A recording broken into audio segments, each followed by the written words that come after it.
Hello student, welcome to my YouTube channel genius tutorial. आज मैं आपके लिए स्टूडेंट D4 ग्रुप के बारे में और पूरे DN के बारे में डिस्कस करने के लिए आया हूँ। स्टूडेंट, मैं अपने पिछले वीडियो में DN का पूरा प्रॉपर्टी को अच्छे से एक्सप्लेन कर दिया है। स्टूडेंट, आप प्लीज़ वहाँ जाके एक बार देख लीजिएगा। उसके बाद फिर मैं आपको D4 क्या होता है, D3 क्या होता है, D2 क्या होता है, उसके एलिमेंट को कैसे निकालते हैं, कैसे देखते हैं और उसके एलिमेंट के ऑर्डर क्या होता है, ये सब मैं बताने वाला हूँ स्टूडेंट। तो पहले मैं बात करने वाला हूँ स्टूडेंट D4 के बारे में। D4 ग्रुप, D4 ग्रुप क्या होता है स्टूडेंट, इसके बारे में ध्यान देते हैं। तो सबसे पहले D4 ग्रुप की जो ऑर्डर होती है स्टूडेंट, वो होती है 8, क्योंकि 2 इंटू एन होता है स्टूडेंट DN की ऑर्डर। तो n क्या है, यहाँ पे 4 है, इसलिए इसकी ऑर्डर क्या हो जाएगी, 8 होगा स्टूडेंट। फिर हम बात करते हैं स्टूडेंट कि यदि D4 की ऑर्डर 8 है तो इसके एलिमेंट की संख्या जो होगी वो 8 होगी। तो हम D4 की जो एलिमेंट होगी उसको हम लिखते हैं स्टूडेंट, D4 का is equals to R0 R90 फिर R180 फिर R270। ठीक है। उसके बाद हम बात करते हैं स्टूडेंट, एक और रहता है H, जिसको horizontal, V vertical, D diagonal और D डेस नॉन डायगोनल। इस रूप में हम इसको याद रखते हैं स्टूडेंट। अब देखिए, हमने ऐसा ही क्यों लिखा है स्टूडेंट, उसके बारे में बात करें तो हमारे पास जो n, हम यहाँ पे जो एलिमेंट लिखते हैं स्टूडेंट वो इसके द्वारा लिखते हैं। यहाँ पे हम लिखते हैं 2π/n। अब यहाँ पे n क्या है स्टूडेंट, 4 है, इसलिए और पाई मतलब यहाँ पे 180 डिग्री के बारे में बात होगा, क्योंकि डिग्री में यहाँ लिखा जाता है स्टूडेंट 90 डिग्री, 180 एंड 270 डिग्री। तो यहाँ पे जो होगा, जैसे मैं इसको 360 मान रहा हूँ, कंसिडर कर रहा हूँ स्टूडेंट, तो ये वाला जो होगा n का जो मान है वहाँ पे मैं रखूँगा 4। तो यहाँ से मेरे को पता चल जाएगा स्टूडेंट ये कितने आने वाला है, 90 आने वाला है स्टूडेंट। तो 90 के रूप में ये क्या होगा, चेंज होगा। तो जैसे देखो, मैं R0 से R90 है ना, R90 में 90 और यहाँ पे 8 किया तो R180 हुआ, 180 में और 90 8 किया तो क्या हो जाएगा, R270 हो गया।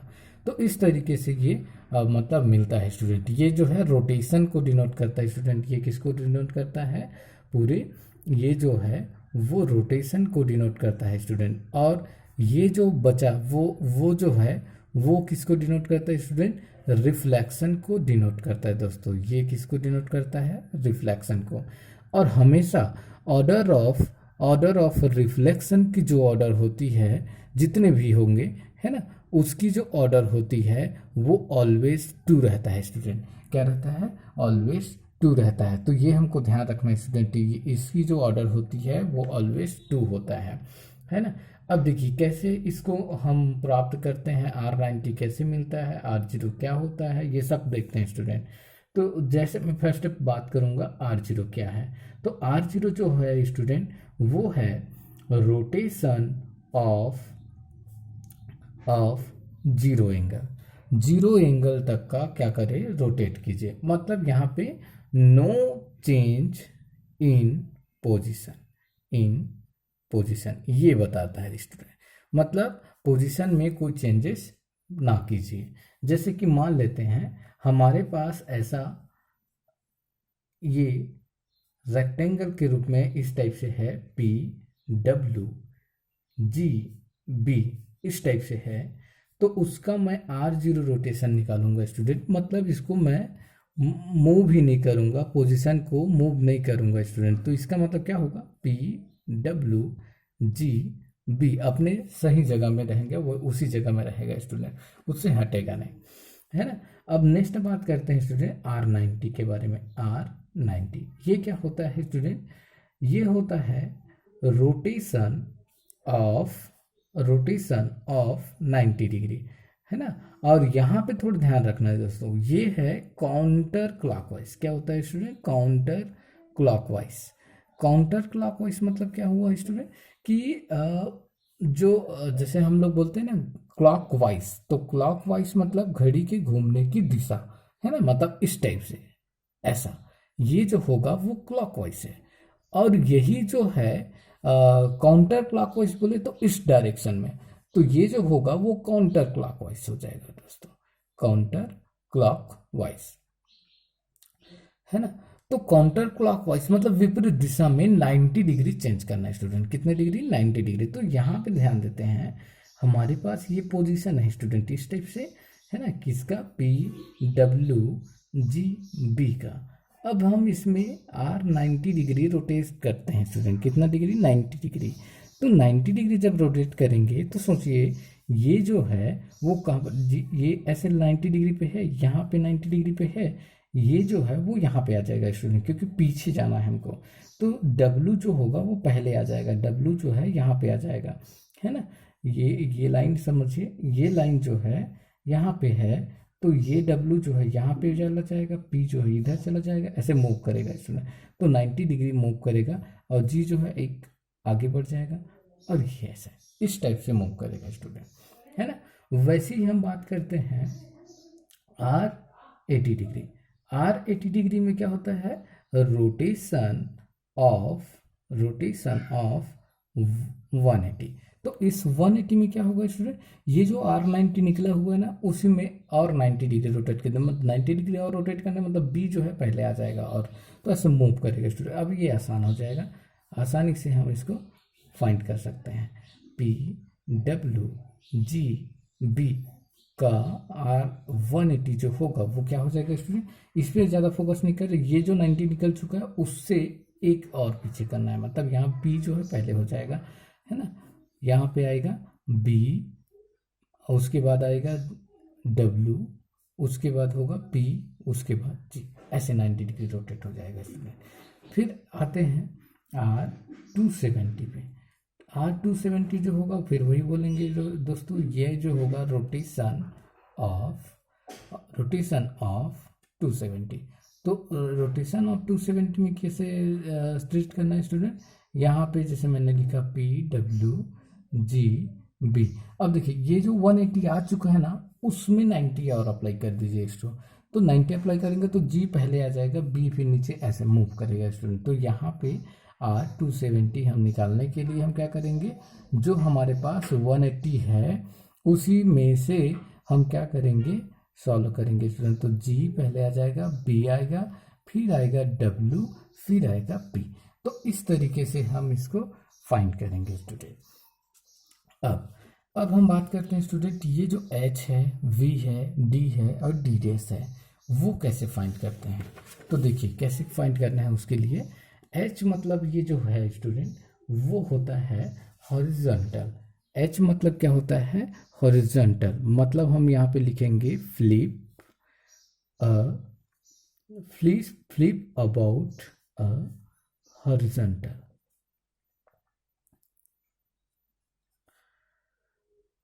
Axis, horizontal axis. तो देखिए जैसे मैं लिखा इस टाइप से बनाया हमारे डायग्राम को, ये हमारे पास पी डब्ल्यू जी बी है स्टूडेंट।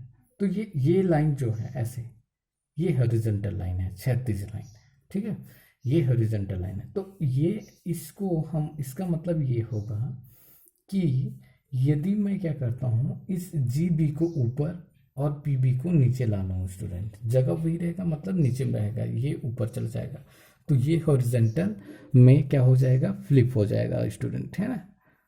तो इसको हम लिखेंगे, यहाँ पे आ जाएगा जी, यहाँ पे आ जाएगा बी, और यहाँ पे पी, यहाँ पे डब्ल्यू। तो इस तरीके से आपको मिलेगा स्टूडेंट, है ना। फिर हम बात करते हैं स्टूडेंट, ये वी क्या है, वी जो है वो है student flip about a vertical मतलब ऊर्ध्वाधर स्टूडेंट, है ना, इसका मतलब क्षैतिज, है ना। तो वर्टिकल एक्सिस ऊर्ध्वाधर एक्सिस के अकॉर्डिंग हमको क्या करना है, फ्लिप करना है। तो ऊर्ध्वाधर एक्सिस में क्या हो जाएगा स्टूडेंट, ऊर्ध्वाधर एक्सिस में आपका ये जो है पी डब्ल्यू जी बी, ये लाइन जो है ये ऊर्ध्वाधर होगा, है ना, तो मतलब वर्टिकल होगा स्टूडेंट। तो हमको ऐसा फ्लिप करना है, इसको इसको यहाँ, इसको यहाँ, ठीक है। तो यहाँ पे जब v बोलेंगे स्टूडेंट, तो ये जो होगा वो आपका आएगा W P B और G, इस टाइप से आएगा स्टूडेंट, है ना। अब हम बात करते हैं D के बारे में। D मतलब यहाँ पे होता है flip about main diagonal, flip about main diagonal. तो मेन डायगोनल में क्या होता है स्टूडेंट, मेन डायगोनल में जैसे हमारे पास ये मैट्रिक्स होता है 2x2 का, तो उसका मैट्रिक्स का डायगोनल कौन होता है, ये लाइन होता ना, ये वाला जो है वो डायगोनल होता। तो इस डायगोनल को छोड़ के ये जो जी है वो यहाँ पे चला जाएगा, ये जो है यहाँ पे आ जाएगा, डब्ल्यू जो है यहाँ पे आ जाएगा। तो उसको हम बोलते हैं मेन डायगोनल, मतलब इस लाइन को छोड़ना है स्टूडेंट। तो इस लाइन को जैसा है वैसे ही रहना है ना, मतलब इस पर चेंज नहीं होगा। तो पी डब्ल्यू में चेंज नहीं होगा, है ना, पी बी में चेंज नहीं होगा, सॉरी स्टूडेंट, यहाँ पे बी है ना। तो यहाँ पे पी बी में कोई चेंज नहीं होगा, और यहाँ पे डब्ल्यू जो है इधर आ जाएगा, फ्लिप हो जाएगा, और जी जो है यहाँ पे आ जाएगा स्टूडेंट, है ना।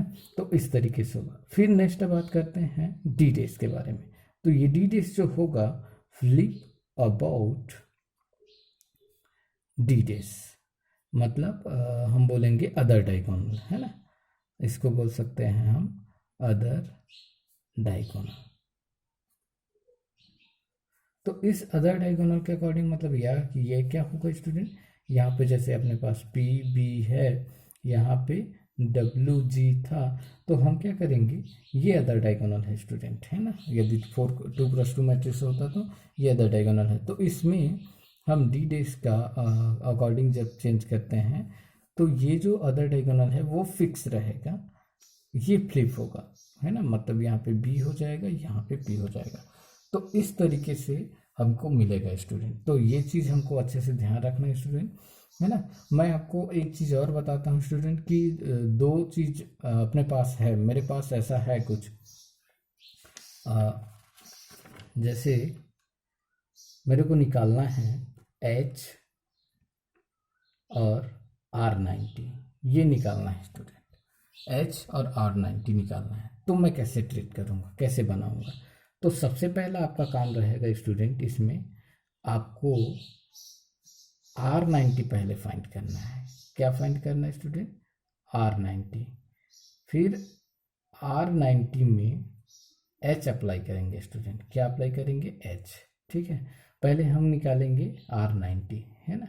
तो देखिए कैसे बनाना है इसको, और क्या मिलेगा वो भी हम चेक करेंगे स्टूडेंट, क्या मिलता है वो। तो ये पहले हम R90 निकालेंगे। इस R90 में देखिए क्या होगा, ये R90 मतलब यहाँ पे 90 डिग्री रोटेट होगा, मतलब पीछे आएगा स्टूडेंट। तो यहाँ पे W, फिर यहाँ पे P, फिर ये G, फिर यहाँ पे B। अब इस पे हम H अप्लाई करेंगे स्टूडेंट, H मतलब हॉरिजॉन्टल, ये लाइन है ना। तो इस लाइन के अकॉर्डिंग क्या हो जाएगा स्टूडेंट, W नीचे आ जाएगा, B नीचे आ जाएगा, और P ऊपर चला जाएगा, और G नीचे आ जाएगा। अब देखिए क्या आता है, इसका मतलब देखिए लिखना कैसे स्टूडेंट, R90 पे हमने H ऑपरेट किया है, तो लिखेंगे कैसे इसको, R90 और H पहले लिखाएगा और R90 बाद में। लेकिन यहाँ पे देखो R90 पहले लिखा हुआ है, H बाद में लिखा है, लेकिन इसका मतलब ये नहीं कि हम R90 H लिखें, अलग अलग होता है दोस्तों। तो यहाँ पे ध्यान रखना है H R90 is equals to, हमको मिला है ये वाला जो लाइन है, ये क्या है स्टूडेंट, देखिए एक ये क्या है हमारे पास, PWGB, है ना, PWGB। देखिए स्टूडेंट यहाँ पे ये वाला PWGB, है ना, ये वाला लाइन देखिए, डी वाला जो लाइन है हम निकाला था, डी वाला डायगोनल से हमने निकाला था, तो हमको ये मिला हुआ है स्टूडेंट, है ना। तो इसका मतलब ये क्या है स्टूडेंट, ये डी है स्टूडेंट, क्या है, डी है, मतलब यहाँ पे ये डी आएगा स्टूडेंट, है ना। अब ऐसे यदि मेरे को ऐसा निकालना है स्टूडेंट, R90, है ना, H ये निकालना है, तो मैं क्या करूँगा स्टूडेंट, R90 H में पहले H निकालना है, इसका मतलब ये पहले H निकलेगा स्टूडेंट। जैसे मैं अपने पास है डब्ल्यू जी बी, इस पे एच निकालो स्टूडेंट। तो एच निकालोगे तो यहाँ से क्या मिलेगा आपको, यहाँ पे आपको मिल जाएगा जी ऊपर बी नीचे, बी ऊपर में, फिर पी नीचे, फिर डब्ल्यू, है ना, ये मिलेगा। अब इसमें 90 अप्लाई करना है स्टूडेंट, इसमें 90 अप्लाई करना है। तो R90 यहाँ पे हो जाएगा। अब 90 मतलब ये पीछे रोटेट होगा, तो यहाँ पे जी जो है वो नीचे आ जाएगा, बी यहाँ पे आ जाएगा, पी यहाँ पे आ जाएगा, डब्ल्यू यहाँ पे आ जाएगा। अब देखिए अलग अलग है स्टूडेंट, ये अलग है, ये अलग है ना। तो इसका मतलब ये क्या है स्टूडेंट, अब देखते हैं ये क्या है हमारे पास। ये देखिए, ये डी डैश जब हमने निकाला था स्टूडेंट तो पी डब्ल्यू सेम आया है, देखो, है ना। यहाँ पे बी डब्ल्यू जी और पी ये दोनों सेम है स्टूडेंट। इसका मतलब डी डैश के द्वारा हमने इसको निकाल लिया, तो इसलिए ये क्या है, डी डैश है। तो यहाँ पे ध्यान रखना स्टूडेंट, आर, है ना, इसको लिखेंगे कैसे, R90H, यहाँ पे पीछे से लिखते हैं, है ना। तो ये जो वैल्यू है वो डी डैश आया स्टूडेंट। अब थोड़ा ध्यान देते हैं, H90 not equal to R90H, इसका मतलब ये हुआ स्टूडेंट कि इसका मतलब हम लोग D4 जो होगा, D4 जो है कम्यूटेटिव प्रॉपर्टी सेटिस्फाई नहीं करता, है ना। इसका मतलब हम बोल रहे हैं कि D4 is non abelian, commutative property satisfy नहीं करता तो नॉन अबेलियन ग्रुप होगा स्टूडेंट, है ना। और ये ग्रुप है ना, तो ये क्या होगा, नॉन अबेलियन ग्रुप है स्टूडेंट। अब हम इनके सारे ऑर्डर को सभी को लिख सकते हैं दोस्तों। आई होप मैं आपको अच्छे से इसके हर एक एलिमेंट को कैसे ट्रीट करना है ये बता दिया है ना। और आप एक बार अच्छे से इसको पढ़ेंगे, है ना। अब देखते हैं student, R0 is D4 is to R0, R90, है ना, R180,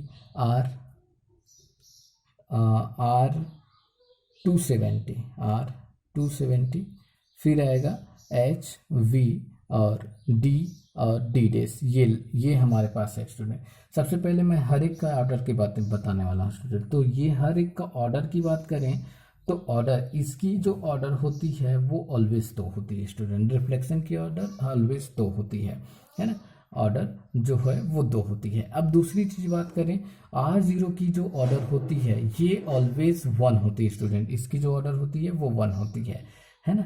R90 की बात करें, ऑर्डर मतलब ऑर्डर भी कैसे फाइंड कर रहे हैं स्टूडेंट, कि हम R0 जो होती है आइडेंटिटी होता है। R0 में मैं ऐसा क्या पावर रखूं, मतलब क्या पावर रखूं कि वो R0 ही आए, तो 1 पावर पे ही R0 आ जाएगा। जैसे R90 पे कैसे कितना पावर रखूं, तो R90 पे देखिए, R90 में यदि मैं 4 पावर रखता हूं स्टूडेंट, इसका मतलब ये होगा कि R90 जो है 4 टाइम अप्लाई होगा, 4 टाइम। तो जितने टाइम वो अप्लाई होगा स्टूडेंट उतने टाइम हम इसको क्या करते हैं, ये देखो, ये दोनों 90 ऐड हो जाएगा, फिर ये 90 ऐड हो जाएगा, फिर ये 90 ऐड हो जाएगा, तो R360 मिलेगा। और R360 ही क्या होता है, R0 होता है स्टूडेंट। मतलब ये हमको क्या मिल जाएगा, R0 मिल जाएगा, आइडेंटिटी मिल जाएगा। मतलब 4 पावर पे ये क्या मिलेगा, आइडेंटिटी मिलेगा स्टूडेंट। तो इसलिए इसकी जो ऑर्डर होगी ये 4 होगी, इसकी भी ऑर्डर जो होगी 4 होगी, इसकी जो ऑर्डर होगी वो 2 होगी। तो ये चीज़ हमको अच्छे से ध्यान रखना है स्टूडेंट।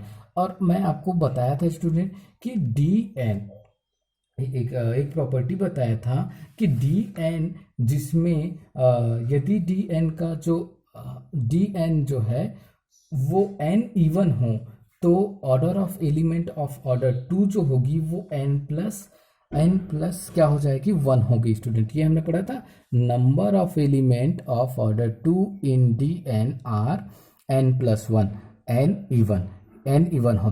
तो यहाँ पे मैं देख रहा हूँ स्टूडेंट कि n तो इवन है, यहाँ पे D4 n इवन है।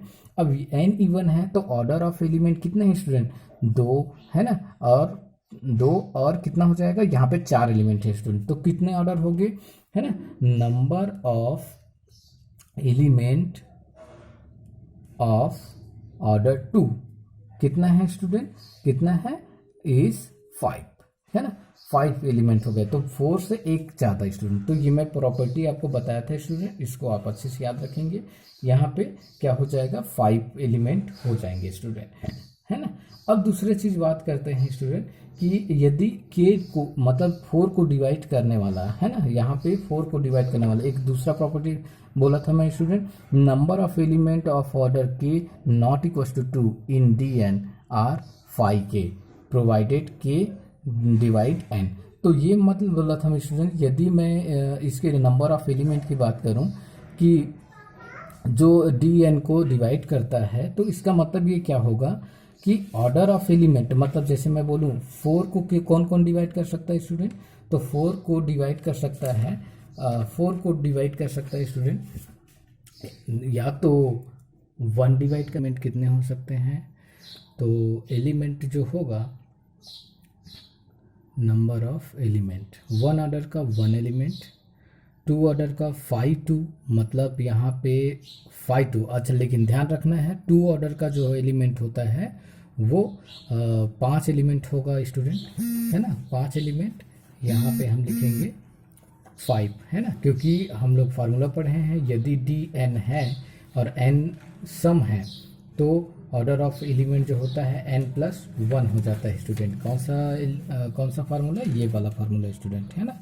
इस फार्मूले के अकॉर्डिंग ऑर्डर ऑफ एलिमेंट है number of element of order 2 in D N are n+1 होता है स्टूडेंट, इसलिए यहाँ पे आ जाएगा 5, है ना।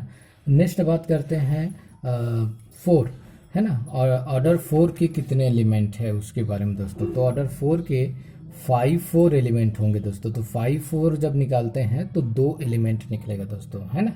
फिर ऑर्डर 8 जो होगा उसके लिए वो हो जाएगा 0। अब नेक्स्ट बात करते हैं स्टूडेंट सब ग्रुप के बारे में, तो नंबर ऑफ सब ग्रुप कितने होते हैं उसके बारे में स्टूडेंट। तो नंबर ऑफ सब ग्रुप जो होते हैं वो होगा ऑर्डर 1 का 1, ऑर्डर 2 का यहाँ पे 5 सब ग्रुप होता है दोस्तों, और ऑर्डर 4 का यहाँ पे 3 होता है स्टूडेंट, और ऑर्डर 8 का 1 होता है स्टूडेंट। तो टोटल जो होता है ना, टोटल नंबर ऑफ सब ग्रुप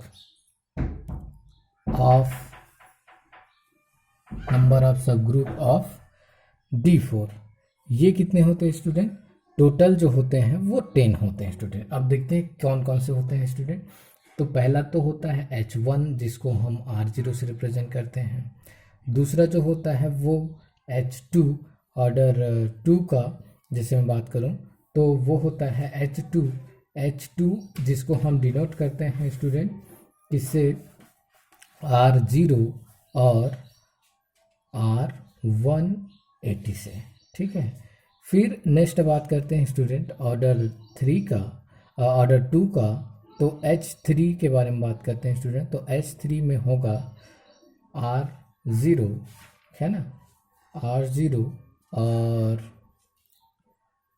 R0 एंड एक होगा H। फिर H4 के बारे में बात करें तो वो होगा R0V, है ना। H5 के बारे में बात करते हैं स्टूडेंट तो R0D। फिर H6 के बारे में बात करते हैं दोस्तों वो होगा R0 और D डैश। तो इस टाइप से रहेगा स्टूडेंट। फिर हम बात करते हैं ऑर्डर 4 के बारे में। तो ऑर्डर 4 का कितने सब ग्रुप बनते हैं स्टूडेंट, तो वो 3 होते हैं। तो ऑर्डर 4 का 3 सब ग्रुप कौन कौन से हैं तो वो मैं बता रहा हूँ स्टूडेंट। एक तो होता है R0, R90, R180, है ना, और एक होता है साथ में R270। ये जो ग्रुप है दोस्तों ये साइक्लिक है, क्या है, ये साइक्लिक है ना, क्योंकि ये R90 से जनरेट होगा क्योंकि इसका पावर जो है 4 होता है, और R270 से भी जनरेट होता है क्योंकि इसका भी पावर 4 करने से R0 आ जाएगा। मतलब इसकी जो ऑर्डर है वो 4 होती है, इसकी भी ऑर्डर 4 होती है। तो ये भी साइक्लिक है स्टूडेंट। अभी तक हमने जितना पढ़ा कितना 7 तक का, ये सारे साइक्लिक है स्टूडेंट, है ना। ये कितने हैं, सारे जो है साइक्लिक है। तो यहाँ पे मैं बात करूँ, है ना, total number of cyclic cyclic subgroup of D4, तो टोटल 7 होगा स्टूडेंट, है ना, टोटल 7 होगा। अब नेक्स्ट वाला जो होगा 7, नेक्स्ट वाला जो है साइक्लिक नहीं है स्टूडेंट, देखो कैसे नहीं है ना। तो टोटल 7 जो है यहाँ पे साइक्लिक है। अब बाकी जो साइक्लिक नहीं है तो उसके बारे में देखते हैं कौन है ऐसा साइक्लिक नहीं है। तो H8 के बारे में बात करते हैं। तो H8 जो होगा R0 180 और HV, ये जो है साइक्लिक नहीं है स्टूडेंट। क्यों साइक्लिक नहीं है? क्योंकि हम इन दोनों में ऑपरेशन लगाएं तो ये जो है सेम नहीं आता student. R180H not equals to HR180, है ना, या फिर V के साथ ऑपरेशन लगाते हैं तो भी सेम नहीं आता, इसलिए कम्यूटेटिव प्रॉपर्टी सेटिस्फाई नहीं करता, इसलिए ये साइक्लिक नहीं है वो दोस्तों। फिर नेक्स्ट बात करते हैं H9 के बारे में स्टूडेंट। तो H9 जो है R0 R180, है ना, और D इसके बारे में स्टूडेंट, है ना। तो D तो ये जो होगा उसके बारे में, तो R0 R180 D ये भी आपका साइक्लिक नहीं है स्टूडेंट, क्योंकि इसमें 4 ऑर्डर का कोई भी, है ना, 4 ऑर्डर का कोई भी मेंबर नहीं है स्टूडेंट, है ना, तो इसलिए ये साइक्लिक नहीं है ना। नेक्स्ट हम बात करते हैं स्टूडेंट H10 के बारे में।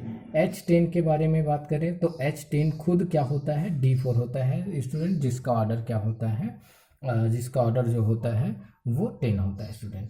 अब मैं आपको एक फार्मूला बताया था स्टूडेंट, क्या फार्मूला था वो, कि नंबर ऑफ, देखिए number of cyclic subgroup in Dn, number of cyclic subgroup in Dn is equals to tau n plus n, है ना। मतलब यहाँ पे मैं बात करूँ student, number of cyclic subgroup of D4 is tau 4 plus 4, ये होगा स्टूडेंट।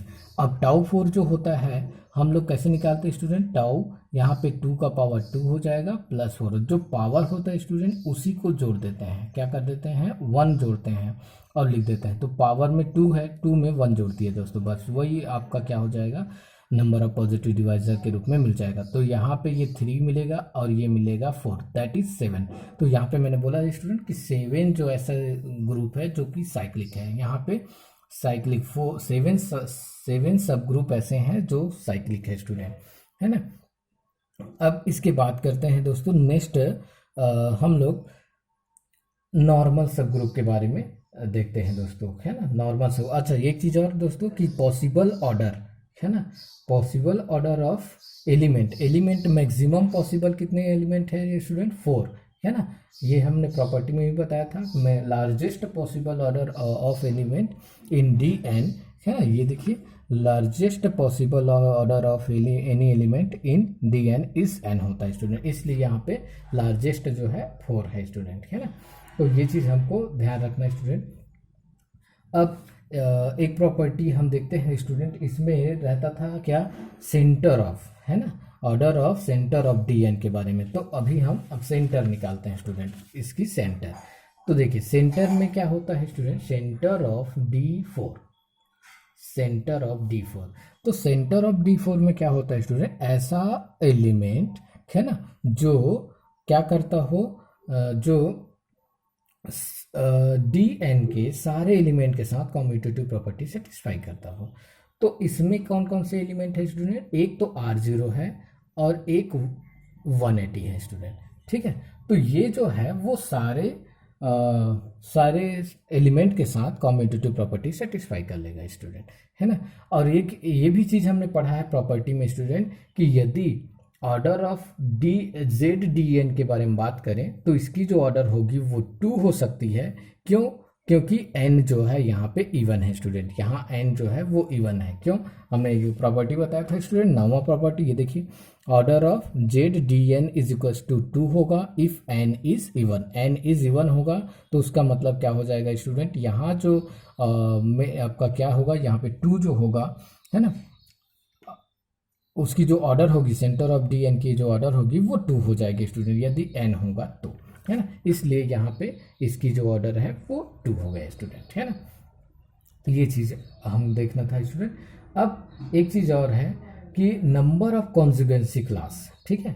नेक्स्ट बात करते हैं नंबर ऑफ कॉन्जुगेट क्लास, ठीक है, या कॉन्जुगेंसी क्लास भी बोल सकते हैं स्टूडेंट, ऑफ डी एन। तो डी यहाँ पे 4, इसके बारे में बात करते हैं स्टूडेंट। देखिए यहाँ पे एन जो है इवन है, एन इवन है तो हमारे पास ये फार्मूला होता है दोस्तों, N plus 6/2 if N even, ठीक है, और n plus 3/2 if n is odd.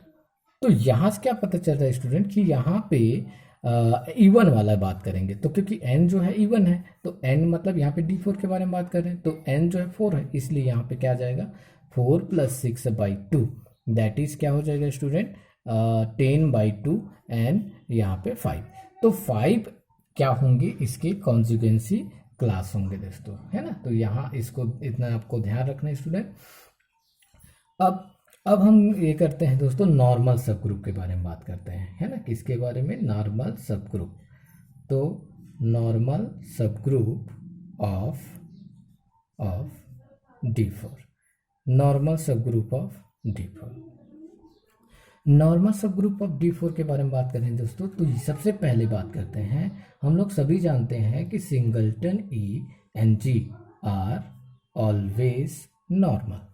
क्या हो जाएगा, ऑलवेज नॉर्मल, ये होता है हमको।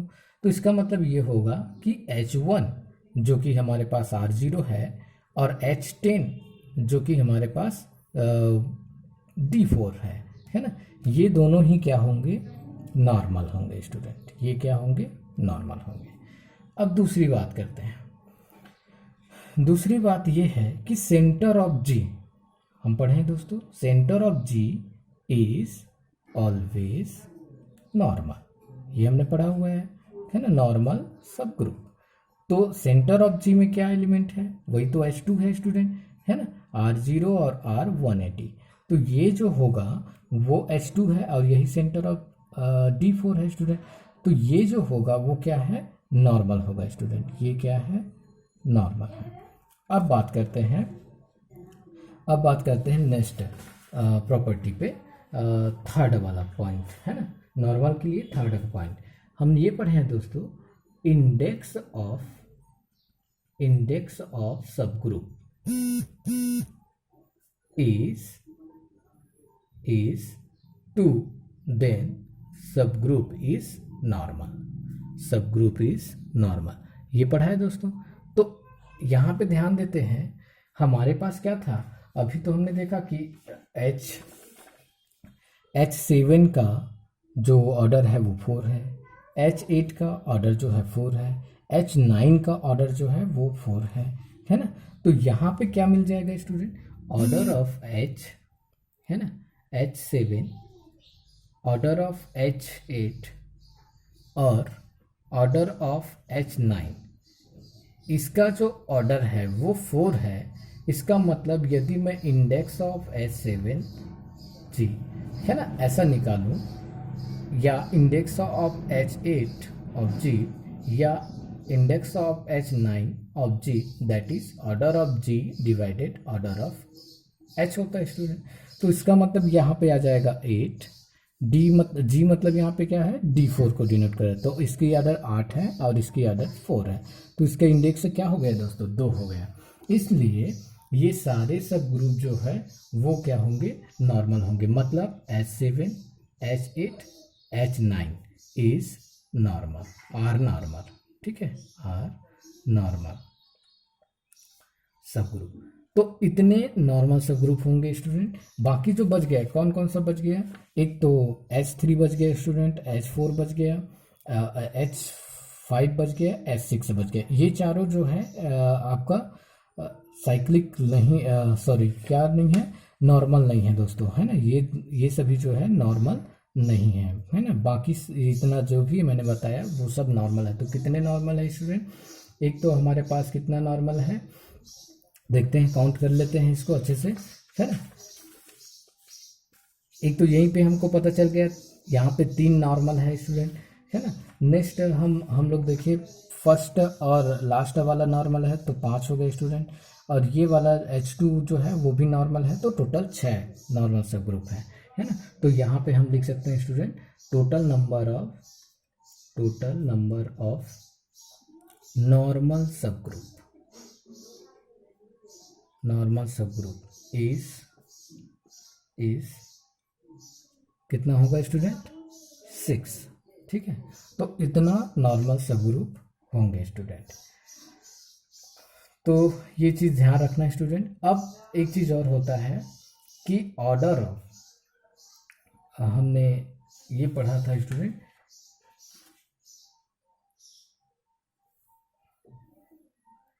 यदि मैं बात करूं ऑर्डर ऑफ एच जिसकी ऑर्डर 4 है, तो इसकी जो ऑर्डर 4 है स्टूडेंट, ये जो 4 ऑर्डर वाला किसके साथ आइसोमॉर्फिक हो सकता है? तो एक तो हो सकता है ना, एक तो हो सकता है Z4 के साथ और एक हो सकता है Z2 के साथ, ऐसे Z2 क्रॉस Z2 के साथ। तो यहाँ पे जो है एग्जैक्टली 1 एलिमेंट होता है स्टूडेंट, है ना, एग्जैक्टली 1 एलिमेंट ऑफ ऑर्डर 2। और यहाँ पे क्या होता है स्टूडेंट? एग्जैक्टली 3 एलिमेंट होता है, 3 एलिमेंट ऑफ ऑर्डर 2। ठीक है, तो ऑर्डर 2 वाले एग्जैक्टली यहाँ पे 3 एलिमेंट होता है स्टूडेंट। अब देखिए ऑर्डर 4 वालों को, ऑर्डर 4 का जो सब ग्रुप है हमारे पास उसको देखते हैं स्टूडेंट, है ना, किसके पास कितना कितना एलिमेंट है। तो ये हमारे पास ऑर्डर 4 है स्टूडेंट। देखिए ये इसकी जो ऑर्डर है, ये वाला जो ऑर्डर है वो कितना है? 2 है स्टूडेंट। इसकी जो ऑर्डर है वो 2 है, क्योंकि मैं इसमें 180 जोड़ दूं तो 360 आएगा, और 360 जो होता है R2 होता है। तो एग्जैक्टली 1 एलिमेंट है जो ऑर्डर किसका है? 2 का है, इसलिए ये साइक्लिक है स्टूडेंट। मतलब एग्जैक्टली 1 एलिमेंट वाला जो होगा वो साइक्लिक होगा। मतलब यहाँ पे मैं बोलूँ H7 जो है, ये H7 जो है वो आइसोमॉर्फिक है Z4 के स्टूडेंट। तो ये चीज़ हम ध्यान रखेंगे, है ना। नेक्स्ट हम बात करते हैं H8 के बारे में स्टूडेंट। देखिए H8 क्या है? ये H8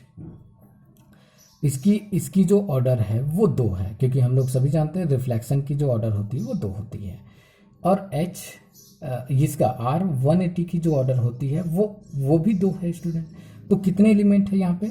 3 एलिमेंट ऐसे हैं जिनके ऑर्डर 2 है, 3 एलिमेंट ऐसे हैं जिनके ऑर्डर 2 है। अब वैसे ही इसमें H9 पे देखो, इसकी ऑर्डर भी 2 है और इन दोनों की ऑर्डर भी 2 है ना, ऑर्डर 2 है स्टूडेंट। तो इसका मतलब यहाँ पे 3 एलिमेंट ऐसे हैं, यहाँ पे 3 एलिमेंट ऐसे हैं जिसकी ऑर्डर 2 है। इसका मतलब H8 isomorphic to H9 isomorphic to Z2 cross Z2, है ना। इसका मतलब ये नॉन साइक्लिक है स्टूडेंट। क्या है? नॉन साइक्लिक, है ना, ये नॉन साइक्लिक। ठीक है, और ये भी क्या है दोस्तों? नॉन साइक्लिक, है ना, सॉरी ये साइक्लिक है स्टूडेंट। तो ये चीज़ हमको ध्यान रखना है स्टूडेंट। तो इसके पास नॉन साइक्लिक सब ग्रुप कितने हैं स्टूडेंट? एक तो H9 हो गया और H8 हो गया। तो इस टाइप से आप देख सकते हैं दोस्तों, है ना, निकाल सकते हैं नॉन साइक्लिक में, है ना। तो थैंक यू स्टूडेंट। यदि मेरा वीडियो आपको पसंद आया हो तो please like, share and subscribe जरूर कर दीजिएगा, और साथ ही आप बेल आइकन के बटन को प्रेस कर दीजिएगा स्टूडेंट। Thank you student.